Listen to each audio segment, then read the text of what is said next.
right, so last week we asked Elijah to memorize all of Article 1. So he's going to do it from memory, right? Yeah, right. Yeah, right. No. All right, so let's we'll cover some of the ground we talked about last week, and then we'll get into some of Article 1. Not the most enjoyable read, is it? When you start getting into the articles, there's a lot of technical stuff.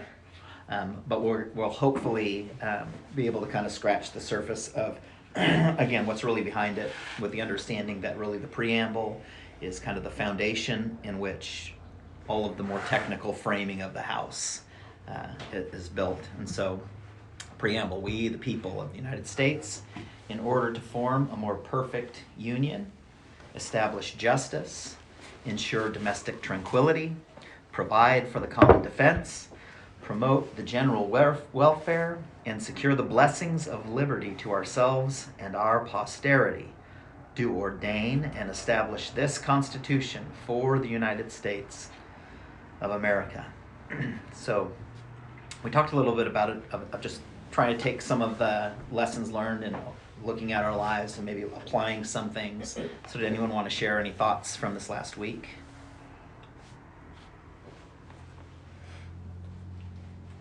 Like from what we talked about last time? Yeah, it could be what we talked about. It could be something that came up this week that you thought was applicable to the discussion.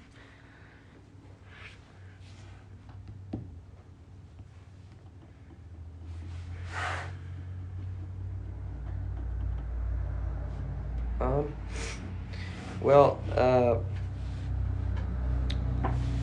this week when we were it was just this week when apparently the mandates for the vaccine and masks apparently are supposed to be lifted.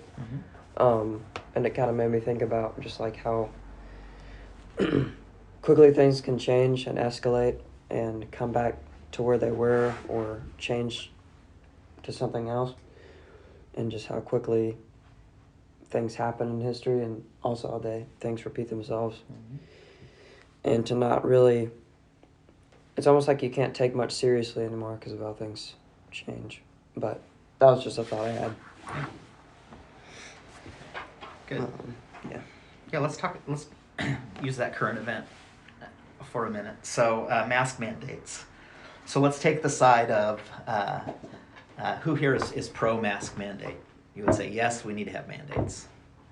Who here would go against that?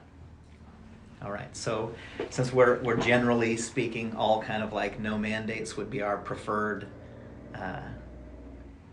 point of view, let's take a minute to argue why we should have mandates based on what we read in the preamble. So let's take the other side of things for a minute and give me some thoughts on why it's important that we absolutely should have mandates. We should have vaccine mandates. We should have. So let's say that I'm the simpleton that lives in Forks that doesn't think we should have mask mandates and we shouldn't have vaccine mandates.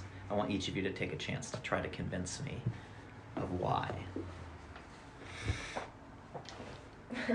I told you, I'm gonna require you guys to get in an uncomfortable position of having to speak out on things you might not even believe to be true.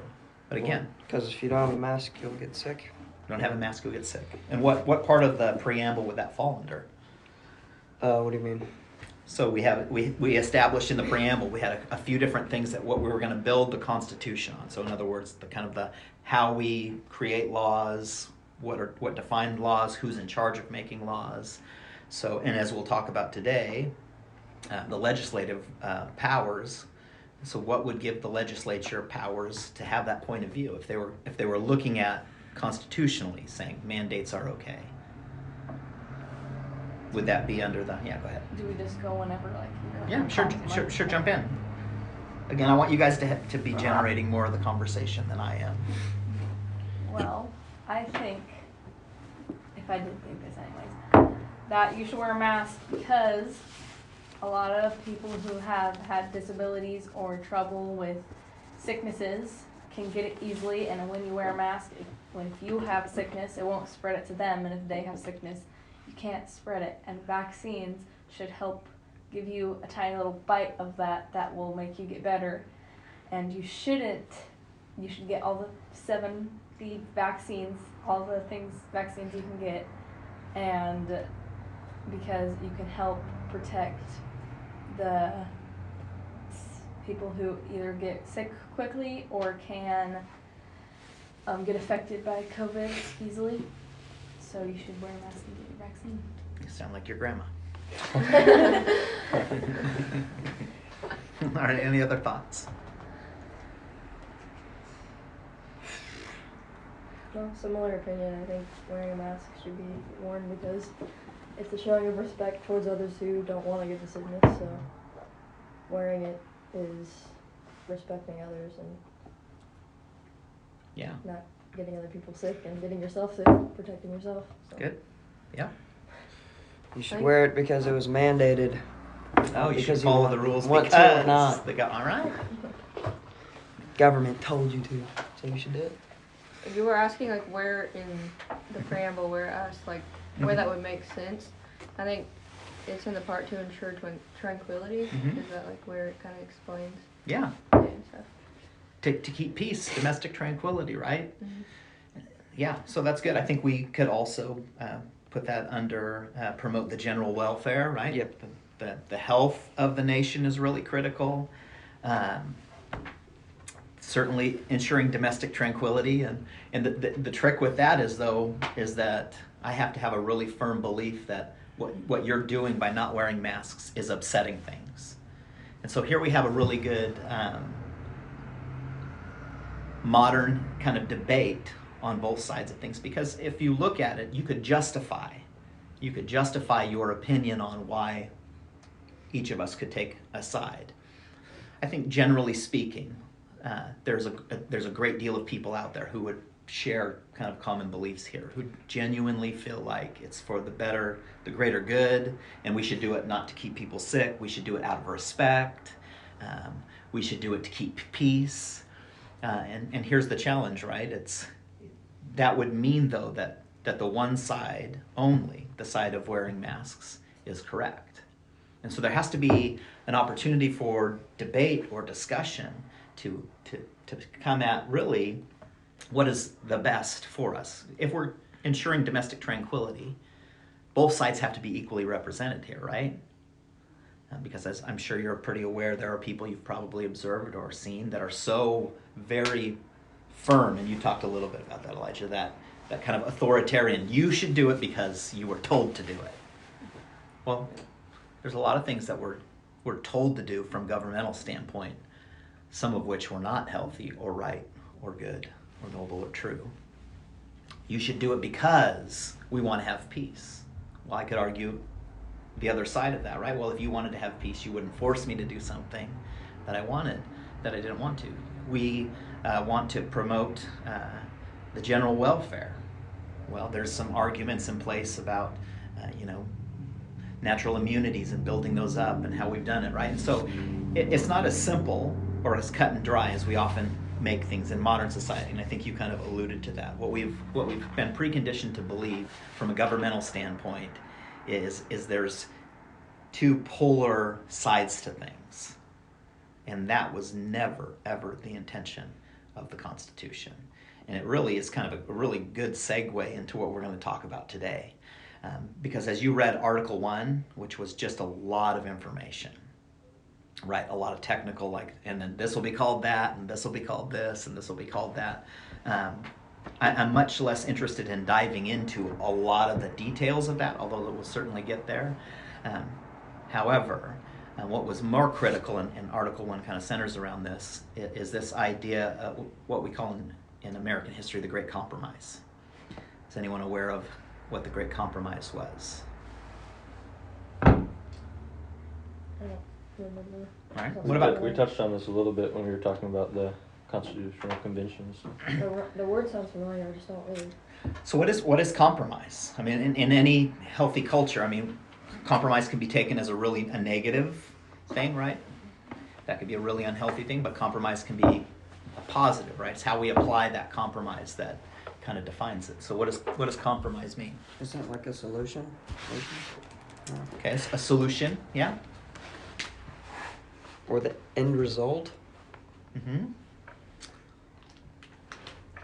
Yeah, we certainly use compromise to get at something. Yeah, remember a compromise we had touched on a little bit. It has more to do with the process in which a solution is produced or result comes.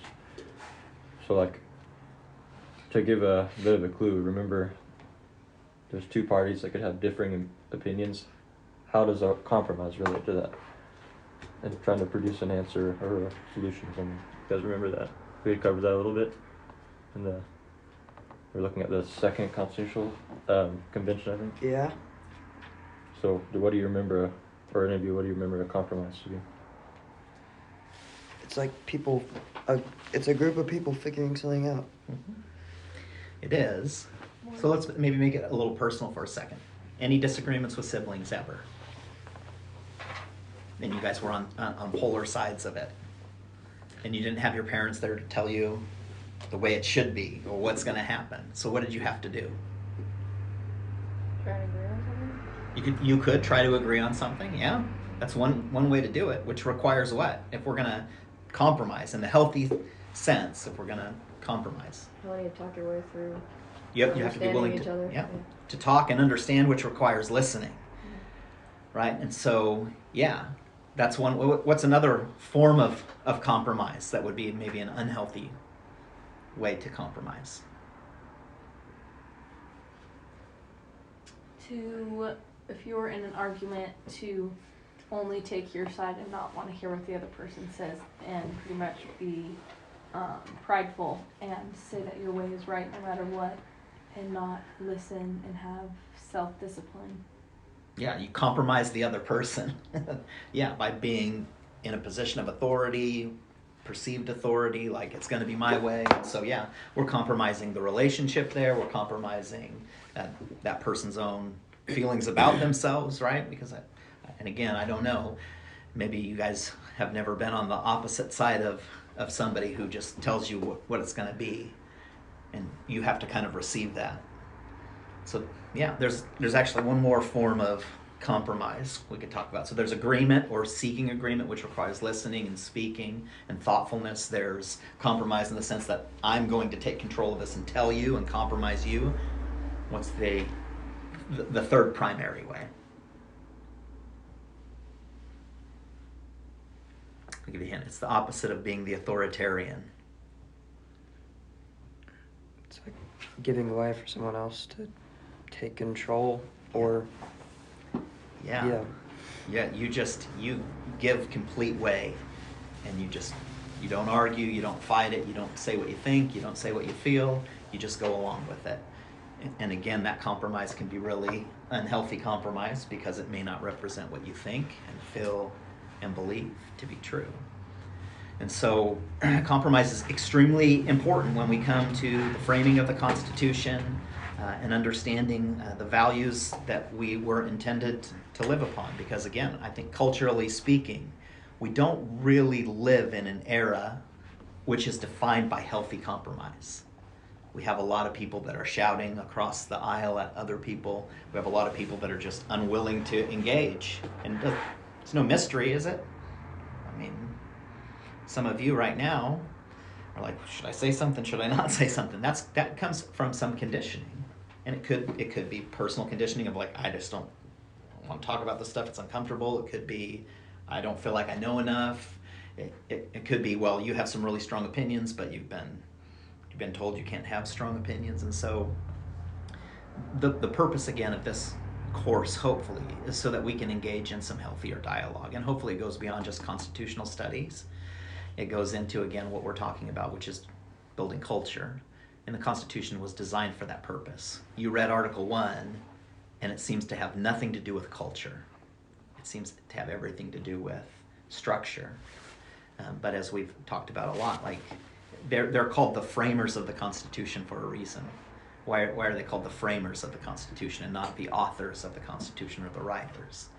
Because this great ideal is about building a house. There's a foundation, which is the Preamble, that was built out of, again, a cultural shift the Declaration of Independence, all of the revolutionaries, right? So there's that first season where it was to revolt against what? The tyrant King George and the taxation without representation. And you see things like give me liberty and give me death. And that culminated in kind of a pushback against what was the established authoritarian rule of the day, which is, no, you're going to do this.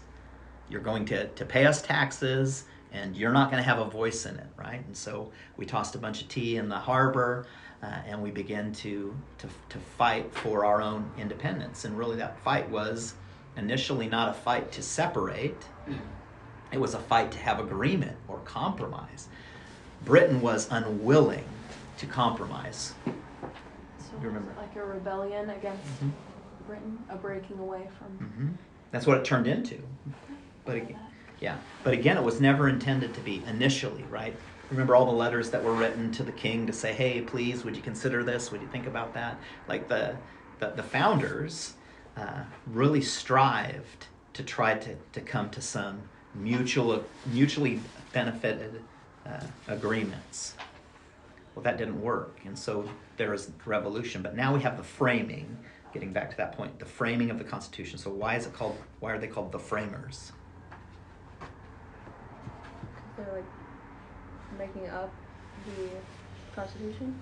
Yeah, they built the foundation. America has been kind of founded in the sense that we declared our independence. We began to have a set of ideals, which the preamble comes into that, and that the preamble's kind of the hardening of the foundation, if you will. Like, this is what we're going to build our nation upon. These ideas of the general welfare being promoted, and domestic tranquility, and providing for the common defense, and establishing justice. That's what we're going to be about. But now we need to frame it up. And so before we put all the decorations in the house, right, we have to build the walls. And we want to build the walls sturdy and true, because if we don't build properly, what's going to happen to the house? They fall apart. Fall apart. Yeah. And again, we see even in our nation what happens some 50, 60 years beyond the Constitution in the Revolutionary period, as we're getting closer now to the Civil War. Abraham Lincoln, again, using biblical language, says, a house divided against itself cannot stand. And so if the framers improperly built the walls to the house, which is representative of not the United States, but the culture that they desired to create behind it, the Civil War could have torn us apart. But because the founding and the framing were done in a proper way, because there was compromise in the healthiest sense, we were able to establish some agreements that would lead us forward. Now, the great compromise was, let's see, bonus points. You get a sticker on the board. If you can tell me which two states were primarily had a plan. We had one southern state that had the plan, one northern state, and you can't answer because you just looked at this stuff. I know you did, so.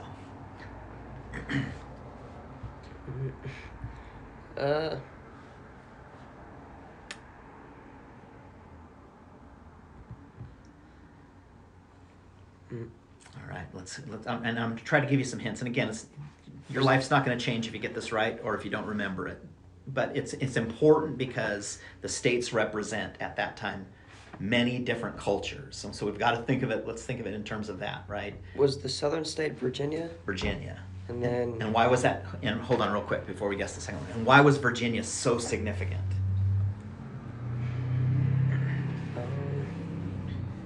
Was it the area?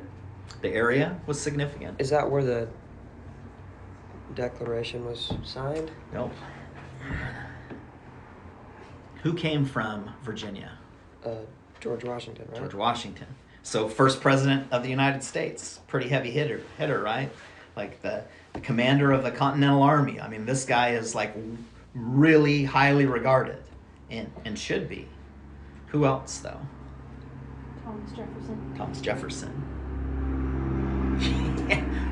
Major, like, heavy hitter as far as like history goes from an American standpoint, right?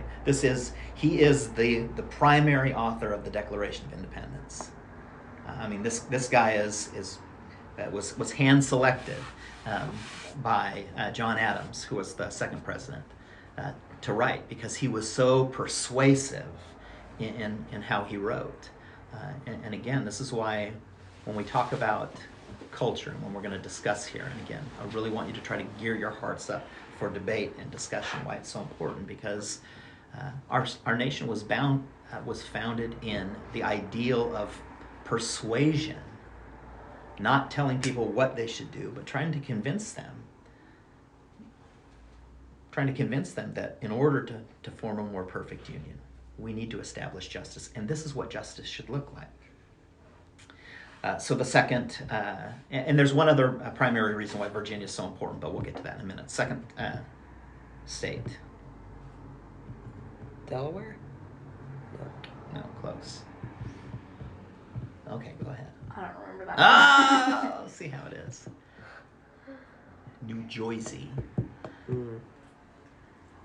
And so we see now we have a Virginia plan and the New Jersey plan, and we come to an impasse because Virginia is about ready to communicate this idea of what the legislature should look like, the legislative branch. They have a really clear idea in their minds, and it was called a bicameral legislature, which means they wanted to have two houses. Now, they wanted things to be based off of population. So the votes are based off of population. Why would Virginia want there to be a vote based on population? Power goes to those who have more people who live there. Why would Virginia want that? So they could rule pretty much. Why? Because Virginia had the population. And so their whole idea or concept was like, yeah, like we're looking at Virginia and, we got Thomas Jefferson and we got George Washington and we got James Madison. And so, and we got all of these people down here. And so we think it's only fair that because we have the most people, we get to tell you guys what to do. So, for example, at this table, let's say we created a government and old people like me couldn't be involved. So you had to be 20 and under. And we had the Pinson family and the Lacasse family represented. And the Moon family. I know Benji's not here, but he'd be over here. And we got to say, we're going to set up a government to make all of the decisions. And let's just say you guys weren't as sweet and kind as you were, but you thought, man, this is a pretty good deal, like the Pinson family. We could get everything we wanted here. So we should present an idea of, there's 4 of us, there's only 2 of them. We can rule. Because we, and it's not even a sinister thing, because we believe that we have the real wisdom and knowledge. And in some ways, they even believe that God had ordained them. Again, Jefferson, Washington, Madison, like we've been given a birthright here. So what's the problem, though, with that way of thinking? They're not thinking about the other people's opinions and not working together. Right. So even if it's we give them the benefit of the doubt, they're not considering how this will be received in places like New Jersey, who didn't have the population that they had. And so if we only give way to those who have all of the numbers, and we make it a sheer democracy, which our country is not. Our country is not a democracy. What is it? I'm giving you all these hard stuff. See, I'm asking you questions I'm supposed to be teaching you, and I'm doing that for a reason. It's meant to draw your attention to it. And so if you know it, great. But if you don't, it's important for us to understand it, because most of the problems that we have today stream out of this idea that majority should rule. The framers of the Constitution did not believe that. Yeah, go ahead. I have a question sort of different Sure.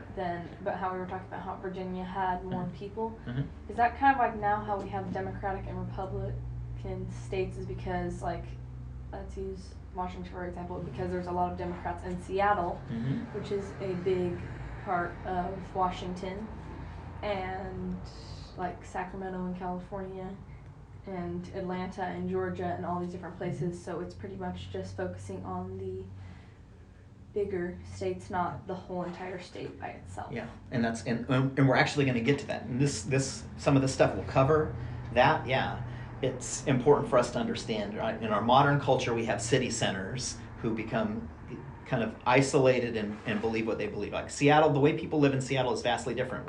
Wouldn't you agree, than out here? And as you go closer to Seattle, you see kind of more of a cultural shift towards a certain viewpoint. That's certainly true around, around bigger cities. And this is exactly why framing the Constitution is important.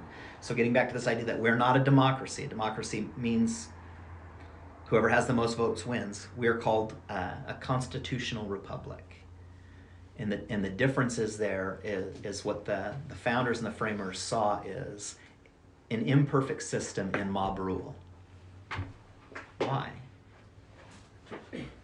Again, let's take it out of the context of history and the culture for a minute, American founding. Let's go back to just common relationships. If you're 4 of you in the house, 5 of you in our house, and you come to an impasse, right? And we only base it on let's take a vote. Well, Noah may decide today he's siding with the girls, right? And then the next day he's against them, and it's fickle, right? It's just it's based on the whim of the moment. And so poor Esther over here, she never gets to eat where she wants to, because none of you like the place she likes to eat. But we took a vote. Well, obviously that's kind of minimizing certain things. But what if it came down to things like slavery? What if it came down to things like how the government told you to live? What if it came down to things like mandates? What if the way that our Constitution was framed was in a way that you didn't have a voice because you live on the Olympic Peninsula and no one cares what you think? See, it's important the way that we apply these principles, because ultimately the framers, what they saw is that human nature is not healthy. It's not stable. And what would happen if they just had the mob rule? How often would things change? Things would change pretty radically. And they wouldn't tend to be towards agreement. They would tend to rush towards one side of things, correct? And so if you were the most persuasive or charismatic person, you might be able to convince people to do things that are evil. Do we see this anywhere else in history where strong, charismatic personalities have taken over entire countries and cultures, and some really evil things have occurred? Many times. Yeah, so let's talk about that real quick. Where are some points in history where there's been great evil in the world because of authoritarianism, dictatorship? World War II. World War II. Yeah, what was that fought over? The Japanese wanted to take over the world, pretty much. Japanese were part of it, yeah. Mm-hmm. So Japanese in the Pacific theater, right? We had the bombing of Pearl Harbor, but who was in the European theater? Hitler, right? And what was Hitler's main goal? To take out the Jews. To annihilate a whole group of people. Why? Because they were culturally impure. And so this kind of is the polar opposite of what the framers are doing here. Again, the framers are trying to come to this ideal of what's good for all of us. Dictators kind of rule around the idea of what's good for me. And so if we have just taken the Virginia plan, and again, assuming that their hearts were right? They're not just trying to become dictators, but they truly believed that it was their destiny to kind of control this, and it should be a popular vote because that would be the best way to represent the people. What they wrongly were not seeing was that man's heart is tilted towards power and coercion and control. That if we were truly good and we were tilted towards, peace and unity and all of that stuff, then maybe doing a strict let's take a vote, a pure democracy works. And so not only did they present this idea, though, of this bicameral Congress being voted for by the people, they wanted to have two houses. The first house would have been a direct vote from the people. And so the people would say, we want this person in office, and then the second house would be voted on by the people that the first was voted into. So that first house would get to select who's over here. And so now we're kind of going backwards towards feudalism and rule in countries that had kings, because what would kings do? Caesar's a good example of this. We see this even in Jesus' time with Pontius Pilate, right? You had Caesar who controlled the known world, but then you had people like Pilate who were praetors, who were in charge of certain areas. So he was in charge of making sure Jerusalem, and there was peace there, and he had to answer back to his higher-ups. And so we didn't have any voice for the common person because it was appointed by one ruler. We see that with Hitler and his SS. We see that with Pol Pot. Does anyone know who Pol Pot is? He was actually from the Philippines, and is probably worse than Hitler, historically speaking. First thing he did when he took over with the Khmer Rouge was to murder anyone who had a college education and anyone who had faith. Gone. Why?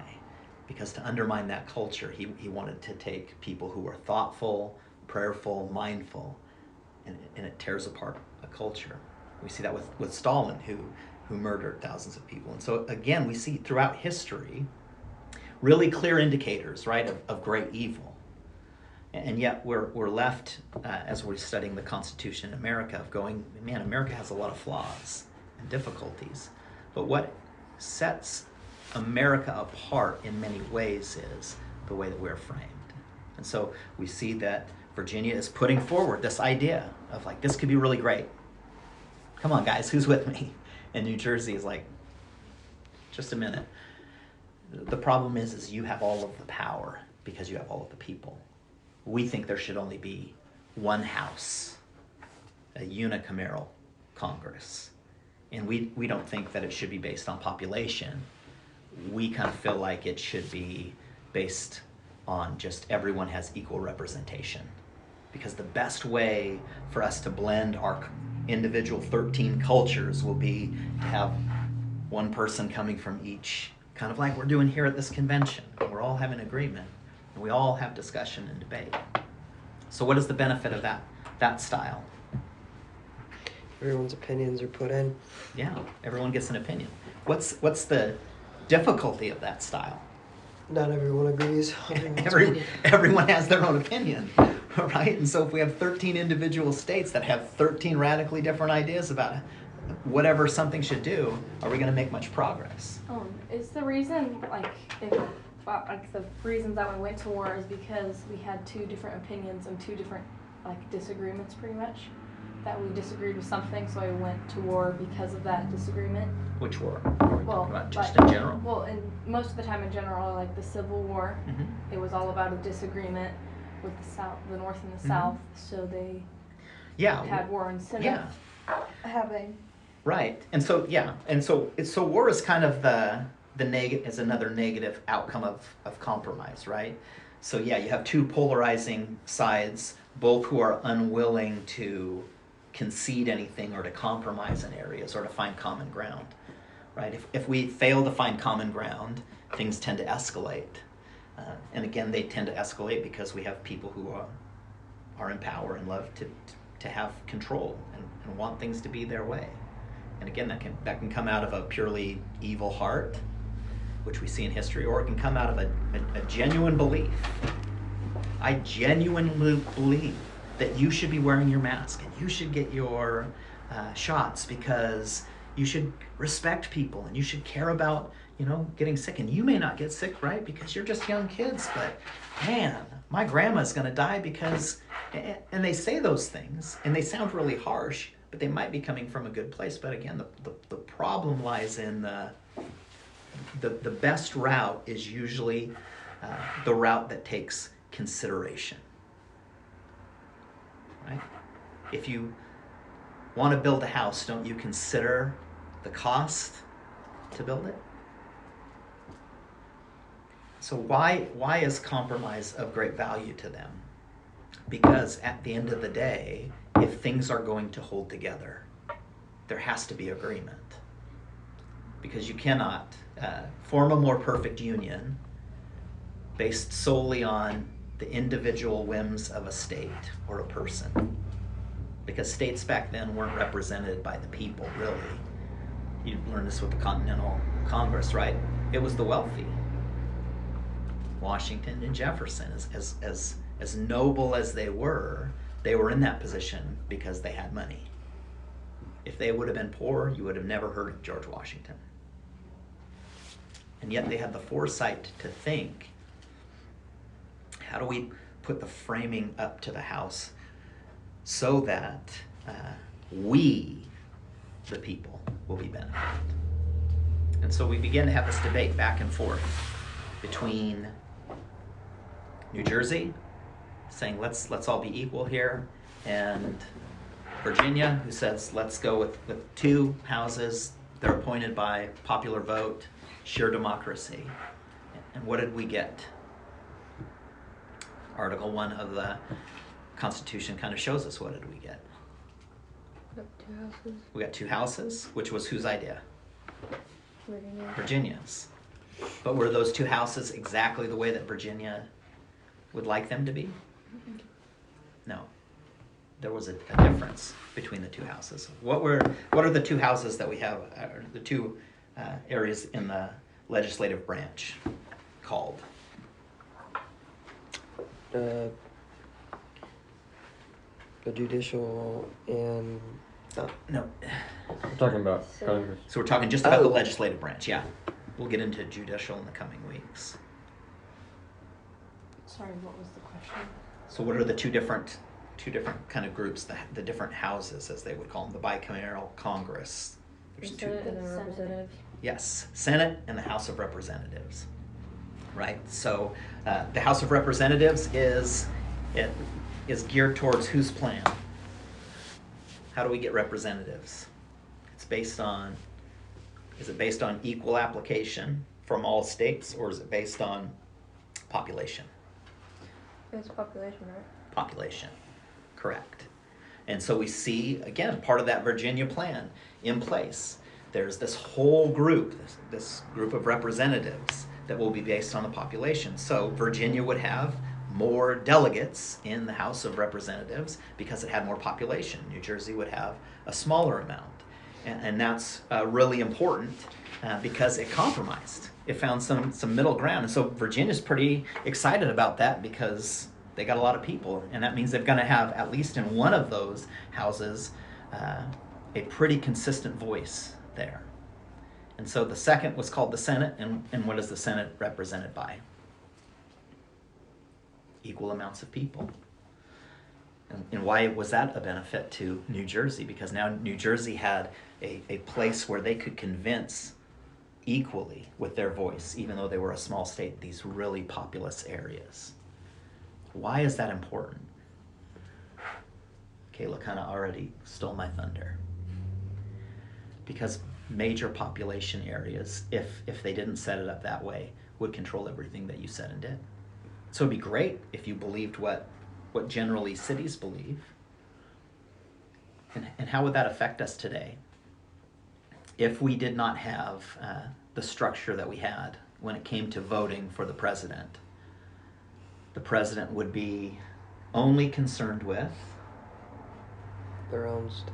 Los Angeles, New York City, Seattle, Denver, Miami, Atlanta, Dallas. They would only care about what the cities thought. Why? Because that's where the population is. They wouldn't care much about rural counties. I grew up in Montana. They certainly wouldn't have cared about Montana because there's more cows than there are people. Right? Unless they were really worried about cows, maybe they would go there. And so now we have a government that has this idea now of legislative powers, and there's balance brought to it. And so then we begin to get into Article 1, which kind of begins to limit. Article 1 is really about limitation of powers within the legislature. And so how many years does a representative from the House of Representatives serve? Yeah. 2. Why is 2 important? 2 houses. No? It's a good thought, yeah. 2 votes? only 2 years. They get to serve in office for 2 years. Well, let's take the juxtaposition here of how many years does the Senate in power when they're voted in? It's 3, right? More than 3. 5? More than 5.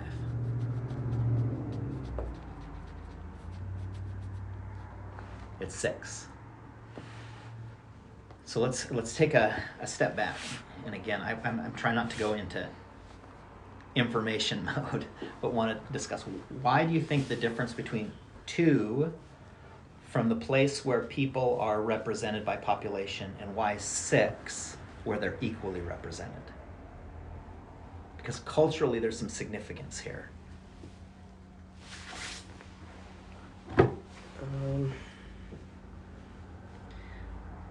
Because you'd probably want to have a shorter amount of time of rulership when you're governed over more people and it's more your ideas. And if those ideas could be potentially not what people agree with, it would be better for it not to be as long. Yeah. Instead of someone with a longer one who is more with other people's opinions, so it wouldn't get messed up as easily, so it's longer. Okay. Yeah. Yeah. So we can look at, many people talk about looking at the House of Representatives as they call it the mad dog. Because if you don't have a mad dog on a short leash, what will happen? People will get hurt, right? If you have a rabid dog, Petey goes nuts, gets rabid, just starts biting people all the time. You want to limit the ability to harm people.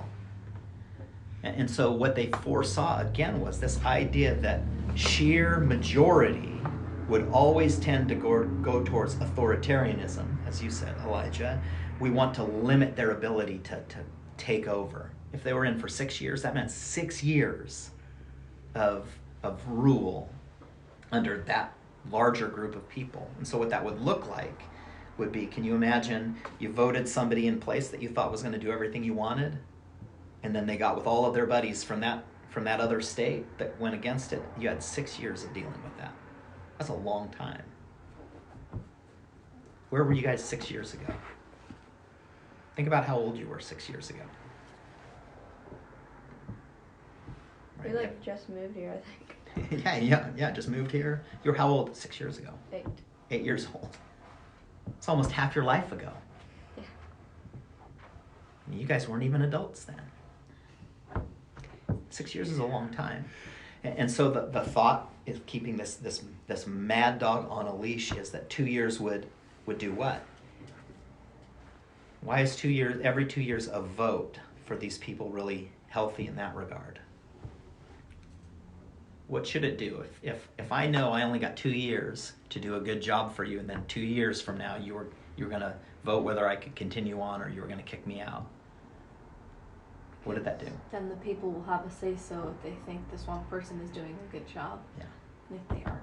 Yeah, it goes back to we the people. So if I'm doing a poor job or I don't, because it's easy to remember 2 years ago, much easier than 6 years ago, right? Where were you 2 years ago? Same place we are now. Yeah, right. Well, and let's be honest, has more things changed in 6 years? Mm-hmm. When you think about 2 years, you think there's been subtle changes, but not, 6 years, drastic change. Where were you 10 years ago? Where were you 20 years ago? There's been some major change. And I mean, even for old guys like me, 20 years is like the difference between not married and 5 kids. And so that's some pretty significant jump, culturally speaking. And so, yeah, we want to keep the House of Representatives kind of always doing what? Representing the people. Because again, it's not about the population, the sheer numbers. Because in 2 years, a culture can change pretty significantly in what people think and feel. 2 years ago, COVID. A couple years ago, people, went into public and didn't worry about pandemics and the thought of wearing masks everywhere. If you were to go back, just a few years ago and tell people you'll all be wearing masks and you can't stand 6 feet next to each other and by the way, you're going to have to get a bunch of vaccines. You'd go, you're nuts. Never would that happen in America. And yet, just in a couple years, things have radically changed. We're seeing kind of the escalation of things. Culturally speaking, Why is it important for them every 2 years? Because we can hold them on a leash. The representatives have to represent you as a person, as an individual. And the whole idea of the powers that were given to the House of Representatives kind of ties back into that idea. Do you guys remember some of the overarching purposes of the House of Representatives? What were some things that they got to do, that they got to control? Taxes? Is that-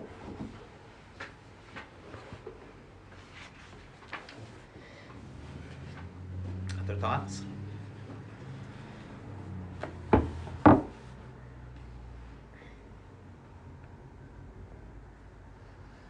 Didn't the legislator like make the laws, and then the representatives like made them like actually happen?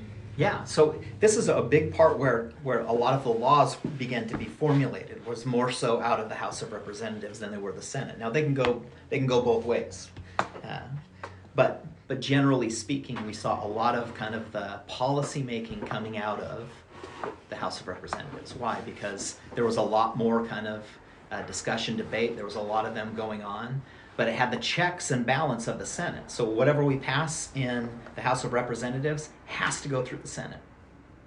Why is that? Because it's a filtering effect. So there's a lot of us here that believe this way, and again, if you were from Virginia, you would probably tend to side with all of the representatives from Virginia, generally speaking.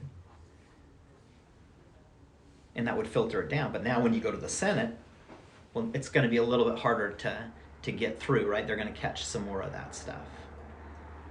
And so, yeah, we see in the House of Representatives, a lot of the laws are kind of beginning to be generated, and a lot of discussion. And again, kind of the goal around this is more compromise, more discussion, more debate going on. And so we have a Speaker of the House who stands and kind of oversees and manages it. And so again, Article 1, all going into the technical aspects of this. But why did we have that stuff? Again, the goal of framing it was so that we would have order. Because what does it matter if we're trying to ensure domestic tranquility if we can't all have some ground rules of how we get there? We have to be able to have, if we the people are representative, we have to be able to have individuals that represent our areas. And so the House of Representatives is broken up based on population. It's limited now, 480 something, I want to say, representatives at any given time. So we have a census every 10 years. We find out how many adults, women, children, men, how many kids, all of that. And we put it in a big formula, and we say, okay, California has the most people, so they get 50-some votes. And that's how we get our electoral college, which we'll talk about in the future. Because again, we're not a democracy, we're what were we again? Constitutional republic. And that's important because we are not controlled by the whims of the majority. We are controlled and guided by consistent thoughtfulness and listening and speaking and making compromise that benefits. Sometimes the majority is stupid.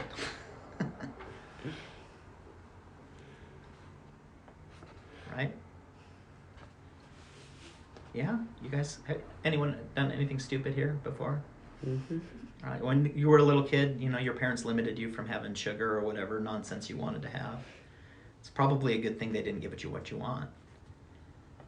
Is there anything you guys really want that you get limited on? Like, can you just imagine the gluttony? Does anyone have a sweet tooth? I have a sweet tooth. Yes. Man. What if you could only eat sweets? It would benefit you because you're, just a young buck, but you get old and fat like me because if you eat too much. And so, again, that understanding of what is in the majority is not good, always good. Sometimes the minority has a better thought about it. So the Senate now is equally represented. And why is it important that equal representation happens with 6 years?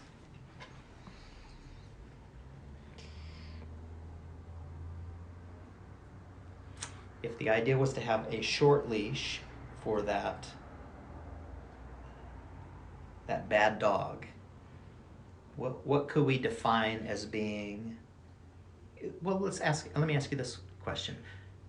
Who would you want in office if you could think about somebody you had to put there for 6 years? My dad, Why? because I trust him and I know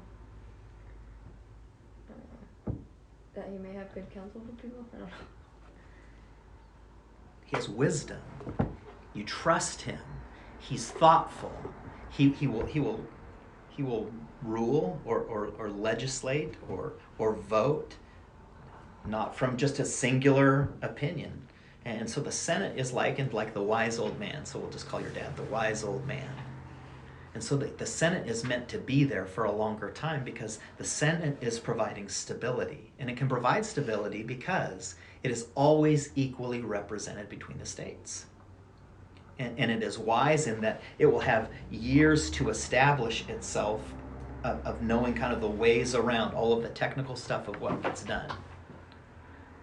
The Senate is kind of that long, enduring, wise counselor, consistent, whereas, again, the House of Representatives is a bunch of kids running the show, right? But the good part about youth in the representatives is that what new ideas will be generated. And the part of the Senate is that those new good ideas will come up against sage advice and sage wisdom and sage counsel. And why is that healthy? Because you always need to be thinking differently. Because the negative parts of the Senate is they could just be there too long and have acquired the same way of thinking all the time if they're not careful. And so they balance each other out. And so Article 1 is geared around all of this idea of a check and balance and who has what powers. And so you see powers in the House. The House gets to vote whether or not the president gets in trouble, right? And so what's that called? Impeachment. Impeachment. Impeachment means absolutely nothing. We've had 3 presidents impeached.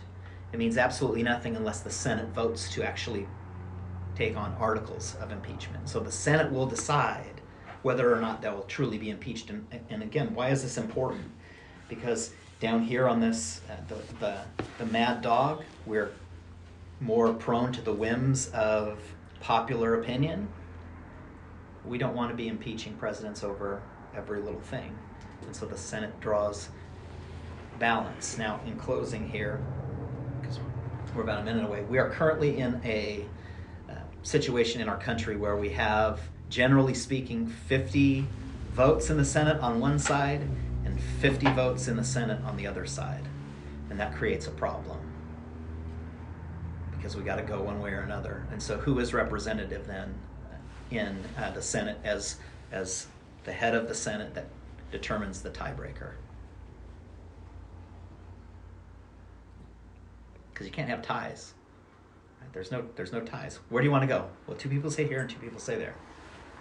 We've got to pick one way or another. Vice President. The one major responsibility of the Vice President is to be the President of the Senate, to oversee and guide, and they give the one vote.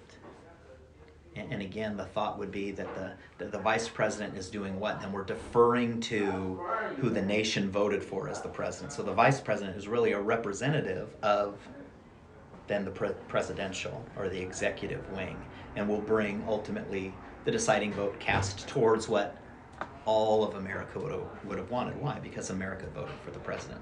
And so in closing here, since it's noon,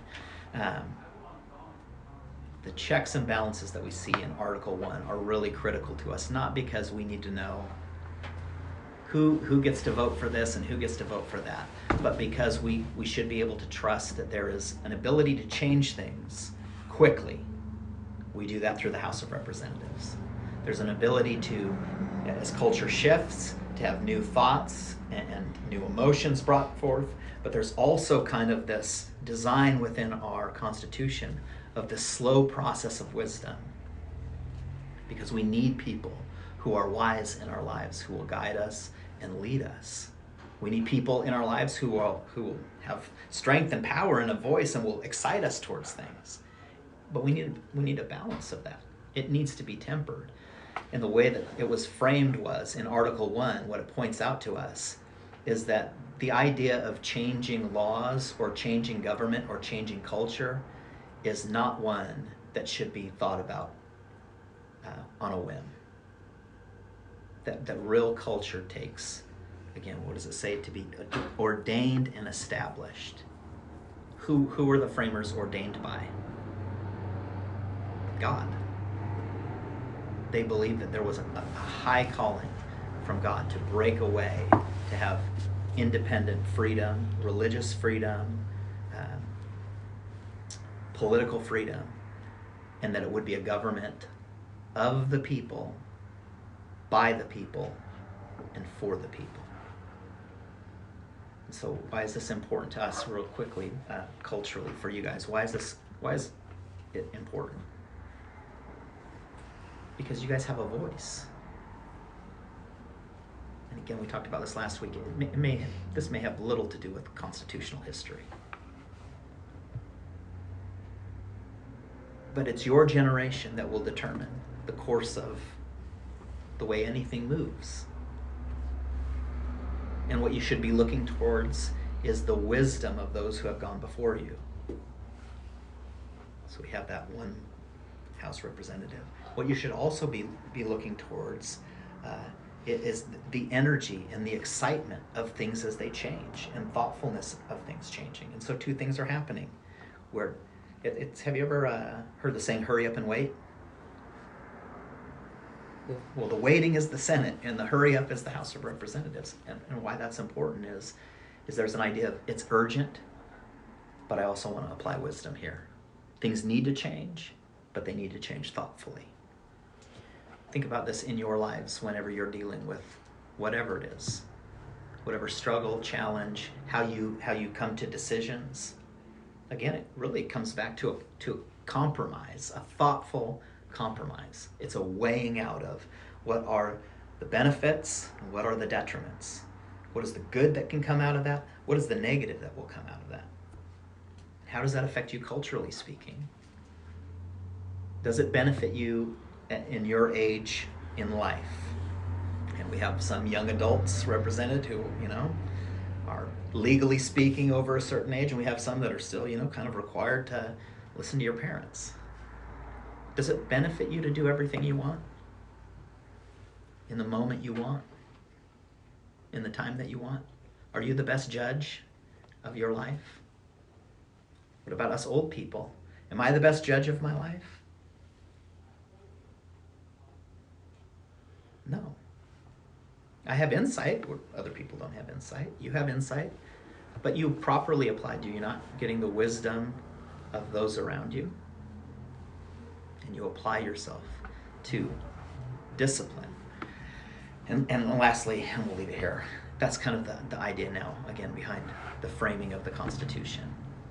And so the legislative branch, one of three branches that we find in Article 1, has equal powers to the two other branches, which I want you to read over this week. The second article and the third article, which will talk about the executive branch and the judiciary, and why those are, again, important. And I just want you to notice, again, it starts as we the people, and all of the ideals that we'll live for, and now we've kind of narrowed it down to this legislature branch that is fewer people represented here, right? So we have the Senate, which is even less than we have as far as the House of Representatives. So all the people, that's what the foundation is built upon. Then there's the House of Representatives, which represent the people. The Senate, which equally represents the people. Then we'll talk about this next. The Judiciary, which is ultimately like the Supreme Court, which is even fewer people. And then there's one, which is the president. But where's the hierarchy here? Who's the most important? People. The people. And we said this last week. Those who forget their history are condemned to repeat it. So why, as people, Should we care as Americans? Why should we care about the Constitution? Because it's representative of what our ideals should be. But ultimately it goes beyond the Constitution. It goes back to who were we ordained and commissioned by. Properly understood, the framers and the founders believed that God alone authored and ordained them to do what was radically different in all of history, which was to establish a government based on individual people represented in a representative constitutional republic. All right, any other thoughts, questions? Is anyone bored yet? Nope. So next week, I'm going to assign Esther to present for us the overarching understanding of the executive branch, so the president. It doesn't need to be really like in depth, but kind of like, why is the president important? And we'll start with Naomi. Why don't you do the judiciary? Why is that important? And I would like you guys to generate some talking points and questions, because by the time our 8 weeks are done, it is going to be you guys speaking more than me. It just has to be. Not because I don't like to hear the sound of my own voice. I like to talk, but because it is a discussion in culture, and it should be about the people, not about the teacher and the students, but about teachers and students. All right, that's it.